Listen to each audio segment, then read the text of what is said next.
تو ان میں ان کو کم کر دیتے ہیں، لوگوں کو دھوکہ دیتے ہیں۔ یعنی جو بندہ بھی جس قسم کی بھی دو نمبری کرتا ہے، جس کے ساتھ کرتا ہے، جب بھی کرتا ہے، جس قسم کی بھی کرتا ہے، ایسے لوگوں کا بہت ہی برا حال ہوگا، ان کے لیے اچھا حال نہیں ہے۔ جن کے لیے اللہ تعالیٰ فرما دے کہ ویل، ان کے لیے ویل ہے، تباہی ہے، بربادی ہے، تو ان کے لیے کبھی بھی آبادی نہیں ہوگی، کبھی بھی خوشحالی نہیں ہوگی، کبھی بھی ان کے روح کو تسکین میسر نہیں ہوگی۔ کیوں کہ اللہ تعالیٰ نے جو فرما دیا ان کے لیے تباہی اور بربادی ہے۔ تو کن کے لیے ان کے روح کو سکون ملنے والا ہے؟ وہ لوگ جو یہ لوگوں کے فائدے کے لیے کام کرتے ہیں، لوگوں کو نقصان دینے سے بچتے ہیں۔ اور ایسے لوگ اگر مسلسل اس طرح کے کام کرتے رہتے ہیں تو پھر کیا ہوگا؟ ان کا نامہ اعمال جو ہے وہ برائیوں سے بھر جائے گا۔ اللہ تعالیٰ فرماتا ہے کلا ان کتاب الفجار لفی سجین وما ادراک ما سجین کتاب مرقوم۔ اللہ تعالیٰ فرماتے ہیں ایسے لوگ جو متففین ہیں، ناپ تول میں کمی کرتے ہیں اور لوگوں کو دھوکہ دیتے ہیں، یہ فجار ہیں۔ فجار معنی فجور والے، یعنی کیا مطلب؟ گناہوں والے، جو ایک بات تو تسلیم کرتے ہیں، قانون کو بھی تسلیم کرتے ہیں، مانتے ہیں، ایمان بھی لاتے ہیں، لیکن اس کے باوجود اس کی خلاف ورزی کرتے ہیں، جس کو ہم کہتے ہیں نا فاجر، فاسق اور فاجر، جو اعلانی یا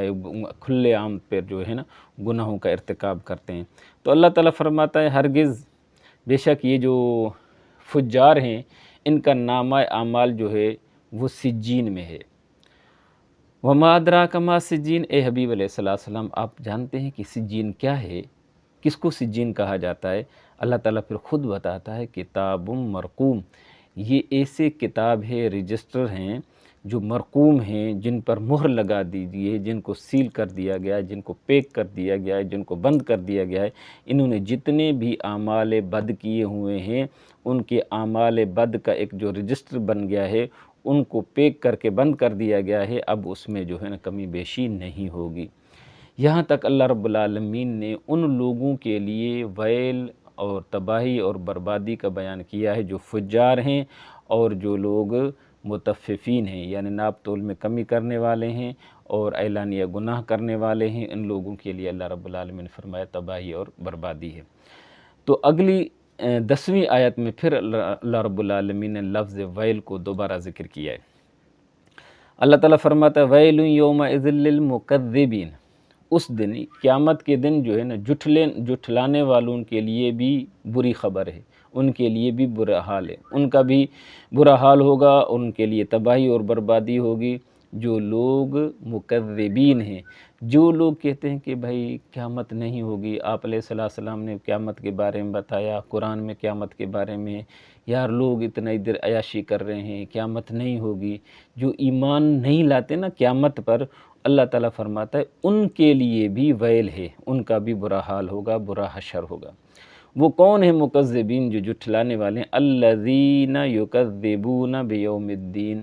جو یوم دین یعنی جزا و سزا والے دن کا انکار کرتے ہیں، جھٹلاتے ہیں، نہیں مانتے، تو ایسے لوگوں کے لیے کیا ہوگا؟ تباہی اور بربادی کا اللہ رب العالمین نے بیان فرما دیا۔ وما یکذب بہ الا کل معتد اثیم، اللہ تعالیٰ فرماتا ہے یہ ہر ایرا غیرہ جو ہے، ہر بندہ جو ہے یہ قیامت کا منکر نہیں ہوتا، بلکہ وہ لوگ قیامت کا انکار کرتے ہیں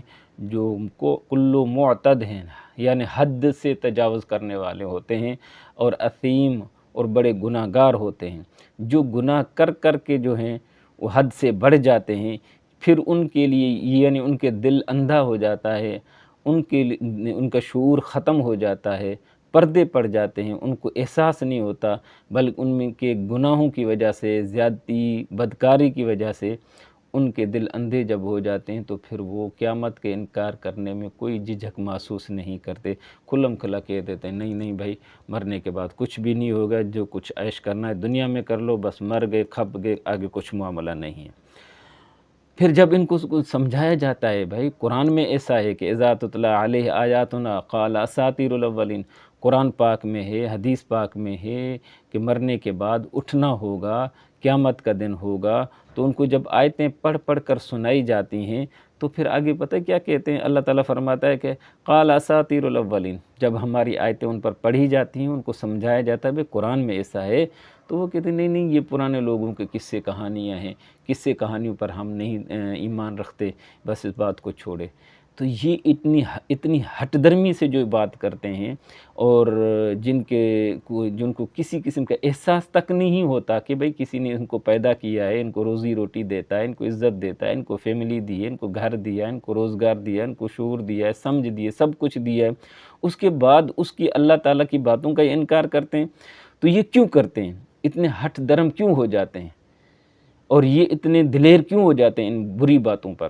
تو اللہ تعالیٰ فرماتا ہے کلا بل ران علی قلوبہم ما کانوا یکسبون، یہ ایسا نہیں ہے، بلکہ یہ کثرت گناہ کی وجہ سے ان کے دل جو ہیں زنگ آلود ہو گئے ہیں، ان کے گناہوں کی جو نجاست، یہ زنگ جو تھا ان کے دلوں کو کیا کر دیا؟ سیاہ کر دیا ہے، اندھا کر دیا، اب انہیں کچھ نظر نہیں آتا۔ تو کلا بل ران علی قلوبہم ما کانوا یکسبون، جو کسب کرتے ہیں، جو محنت کرتے ہیں، جو کام کرتے ہیں، برے اعمال کرتے ہیں، مطلب ہے برے اعمال کرنے کی وجہ سے ان کے دل جو ہیں سیاہ ہو جاتے ہیں۔ اور حدیث پاک میں بھی آتا ہے نا، آپ علیہ السلام نے فرمایا جب بندہ کوئی ایک بار گناہ کرتا ہے تو اس کے دل پر ایک سیاہ نقطہ پڑ جاتا ہے، اگر وہ توبہ کر لیتا ہے تو اس کا دل پھر وہ صاف ہو جاتا ہے، وہ پھر چمکتا ہے۔ اگر وہ توبہ نہیں کرتا، ایک گناہ کے بعد دوسرا گناہ کرتا ہے، تیسرا گناہ کرتا ہے، چوتھا گناہ کرتا ہے، تو وہ سیاہ نقطہ جو ہے وہ دل پر بڑھتا جاتا ہے، جتنے گناہ زیادہ کرتا جاتا ہے اس کا دل جو ہے وہ سیاہ ہوتا جاتا ہے، اور حتیٰ کہ وہ پورا سیاہ ہو جاتا ہے، پھر اس کو کوئی سمجھ میں نہیں آتی، جس کے بارے میں اللہ تعالیٰ فرماتا ہے ختم اللہ علی قلوبہم وعلی سمعہم وعلی ابصارہم، کہ اللہ تعالیٰ نے ان کے دلوں پر مہر لگا دیتا ہے، نہ پھر وہ سنتے ہیں، نہ سمجھتے ہیں، نہ دیکھتے ہیں۔ تو یہی ہے کہ جو لوگ گناہ کی کثرت کرتے ہیں، برے کام کرتے ہیں، اتنے دلیر ہو جاتے ہیں کہ گناہ کو گناہ نہیں سمجھتے، اپنے رب کو رب نہیں سمجھتے، اپنے رب کے احکامات کو، اپنے رب کی کلمات کو، اپنے رب کی ہدایات کو فالو نہیں کرتے، اتنے دلیر ہو جاتے ہیں، ان کو کوئی اہمیت نہیں دیتے۔ تو ان کی وجہ کیا ہے کہ وہ برے اعمال زیادہ کرتے ہیں، پھر توبہ نہیں کرتے۔ ہاں جب توبہ کرتے ہیں پھر جتنے بھی دل ان کے سیاہ ہوں، برے ہوں، وہ پھر صاف و شفاف ہو جاتے ہیں، چمکدار ہوتے ہیں۔ اللہ تعالیٰ آگے ان کی سزا کے بارے میں بیان کر رہا ہے کہ ان کے لیے تباہی اور بربادی ہے جو قیامت کے دن کے منکر ہیں۔ جب وہ قیامت کے دن آئیں گے تو اللہ تعالیٰ فرماتا ہے ان کو ایک بہت بڑی سزا دی جائے گی۔ وہ کیا ہوگی؟ کہ کلا انہم عن ربہم یومئذ لمحجوبون، کہ قیامت کے دن جب وہ اپنے رب کے دربار میں حاضر ہوں گے، کھڑے ہوں گے، تو رب کے دیدار سے محروم ہوں گے، یعنی رب تعالیٰ ان کو اپنے منہ نہیں لگائے گا، رب تعالیٰ نظر رحمت نہیں فرمائے گا ان کی طرف۔ جب قیامت کے دن جس پر رب تعالیٰ کی نظر رحمت نہیں ہوگی وہ جنت میں نہیں جائے گا، ان کے لیے کوئی چھٹکارا نہیں ہوگا، ان کے لیے جہنم کے عذاب سے بچنے کا کوئی چارہ، کوئی راستہ نہیں ہوگا۔ یہی بڑا عذاب ہوگا کہ قیامت کے دن وہ اپنے رب کے دیدار سے محروم ہوں گے، رب کے چہرہ مبارک نہیں دیکھ سکیں گے، ان کو ممنوع کر دیا جائے گا۔ اور آپ کو یہ بھی علم ہونا چاہیے کہ جنت میں جتنی بھی نعمتیں ہوں گی ان تمام نعمتوں سے افضل ترین جو نعمت ہے وہ رب ذوالجلال والاکرام کا دیدار ہوگا، اور ان کم بختوں کو جو ہے اس نعمت سے محروم رکھا جائے گا۔ اللہ تعالیٰ فرماتے ایک عذاب تو یہ ہے کہ ان کو ان رب سے محجوب یعنی ممنوع، ان کو حجاب میں رکھا جائے گا، دیدار نہیں کریں گے، اللہ تعالیٰ ان پر نظر رحمت نہیں فرمائے گا۔ اور دوسرا عذاب کیا ہوگا؟ ثم انہم لصال الجحیم، پھر ان کو جہیم میں، جہنم میں ان کو ڈال دیا جائے گا، پھینک دیا جائے گا، جہنم کے گھڑوں میں جا کر گریں گے، ان میں جلیں گے اور ان میں مختلف قسم کے عذاب میں مبتلا ہو جائیں گے، ان سے وہاں پہ بچنے کا کوئی چارہ نہیں ہوگا۔ تو جب ان کو یہ دو عذاب دیے جائیں گے کہ اللہ تعالیٰ کے دیدار سے محروم کر دیے جائیں گے اور جہنم میں ڈال دیے جائیں گے، تو پھر ان سے کہا جائے گا ثم یقال ھذا الذی کنتم بہ تکذبون، اے لوگو، اے جہنمیو، اے بدبختو، اب تمہیں پتہ چلا، اب تمہیں یقین آیا، تو یہ وہی جہنم، یہ وہی کیا ہے جہنم ہے یا قیامت کا دن ہے جس کا تم انکار کرتے تھے، جن پر تمہارا ایمان نہیں تھا، اعتقاد نہیں تھا مرنے کے بعد پر اٹھنے پر، تو اب دیکھو کہ تم کس طرح اس عذاب میں مبتلا ہو گئے ہو۔ میرے بھائیو، اس میں یہاں پر دو چیزیں ہیں، ایک تو وہ لوگ ہیں قیامت کا انکار کرنے والے جو کافر ہیں، اور ایک ہیں مسلمان۔ مسلمان جو قیامت کا انکار کرتے ہیں وہ اس طرح کا کرتے ہیں کہ زبان سے تو تسلیم کرتے ہیں کہ بھائی قیامت کا دن ہوگا، مرنے کے بعد اٹھنا ہوگا، حساب و کتاب ہوگا، یہ زبان کی کہنے کی حد تک ہوتی ہے بات، ان کا ویسے نہیں، دل میں ان کا یقین نہیں ہوتا، پختگی نہیں ہوتی۔ اگر ہوتی نا تو جیسے زبان سے کہہ رہے ہیں تو پھر یہ کبھی بھی غلط کام نہ کرتے، کیونکہ ان کو کل ان کے حساب و کتاب دینا ہے۔ کیونکہ اگر ان کو پتہ ہے کہ ہم نے آگے رب تعالیٰ کے ہاں ہماری حاضری لگے گی تو ہمارے سارے سامان وہاں پہ ظاہر ہو جائیں گے، یعنی فلاں فلاں برے برے کام جو ہیں وہ کیے تھے، بد عمالیاں تھیں، وہ تو ان کے بڑے بڑے دفتر ہوں گے۔ تو جب بڑے بڑے دفتر ہوں گے، ان کو پتہ ہے کہ ہم نے جانا اپنے رب کے سامنے ہے، تو جو سمجھدار ہوگا یا قیامت پر جس کا یقین ہوگا، وہ اپنے رب کے دربار میں برے اعمال تو نہیں لے جائے گا، وہ تو گھبرائے گا۔ اگر اس سے غلط کام ہو بھی گئے ہوں گے تو وہ تو معافی مانگ لے گا کہ بھئی میں اپنے رب کے دربار میں کیسے جاؤں۔ ایک مثال کے طور پہ ہم سمجھتے ہیں، جب ایئرپورٹ پہ جاتے ہیں تو کوئی بندہ غلط کام، چیزیں، منشیات ہے، جتنی اور بری چیز جو ممنوع ہیں، وہ ایئرپورٹ پہ نہیں لے جاتا، کیونکہ اگر لے جائے گا تو وہاں مشینیں بھی ہیں اور چیکنگ والے بھی ہیں، وہاں پکڑا جائے گا، وہاں تو ان کو اس نے گزرنا ہے ہر حال میں، تو وہاں پہ کیمرہ بھی ہے، سب کچھ ہے۔ تو کوئی بندہ بھی اس قسم کی چیزیں جو منع کی ہوئیں وہ نہیں لے جا سکتا، لے جائے گا تو وہاں پکڑا جائے گا۔ ایسے ہی جو بھی بندہ، جس بندے کو یقین ہوتا ہے کہ ہماری وہاں پہ تلاشی ہوگی، ہمیں چیک کیا جائے گا، تو وہ کبھی بھی برا سامان نہیں لے جائے گا، ممنوع چیزیں نہیں لے جائے گا۔